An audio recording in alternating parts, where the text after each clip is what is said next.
If you're actively working on your happiness, this book is such a great read for that. This section is called Don't Gossip. Not infrequently, long-term happiness requires you to give up something that brings happiness in the short term. A good example, gossip. When people gossip, they generally criticize other people, mostly for violating social and moral codes. Despite its bad reputation, gossip always plays an important role by reinforcing community values. It makes people feel closer to each other because you're talking to other people, venting to other people, communing with other people.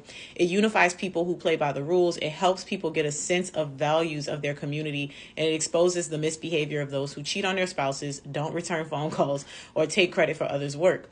Interesting tidbit, both men and women prefer to gossip to women because women are more satisfying listeners. So men who typically don't gossip, but if they do, she's saying that they typically prefer to gossip to women. Now, although she's saying that gossiping has its place and she's kind of like explaining why people do it, this is not condoning it. But although gossip may serve an important social function and it's certainly fun, it's not a very nice thing to do. And I always felt bad after a gossipy conversation, even though I enjoyed it at the time. I wanted to stop telling unkind stories, making unkind observations, even if it's factually accurate, or being too inquisitive about sensitive subjects. And I will add, gossip is gossip when it's something that you would not say to the person that you're talking about.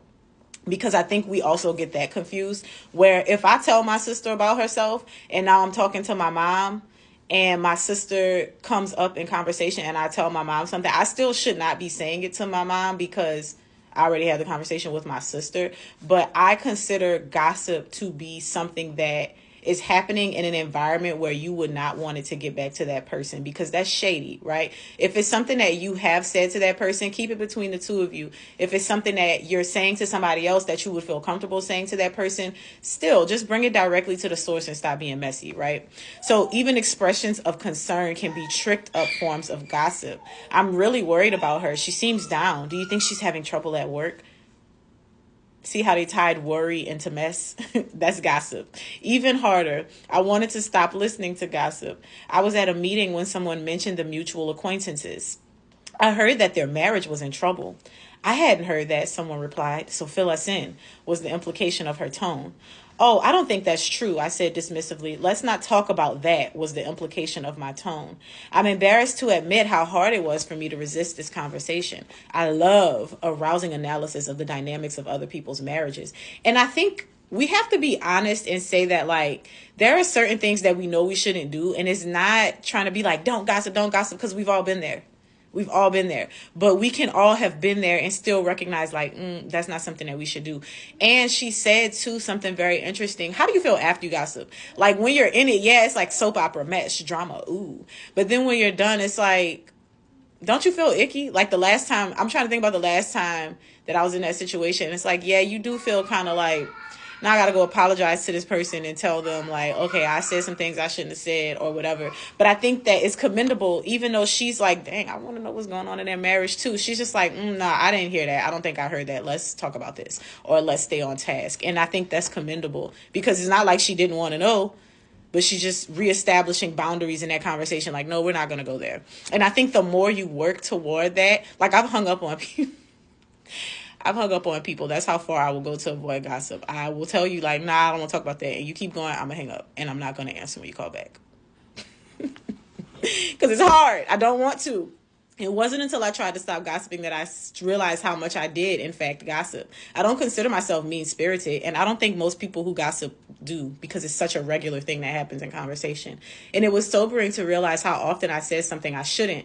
Jamie's her husband. Jamie and I went to a dinner party, and I sat next to someone whom I found insufferable.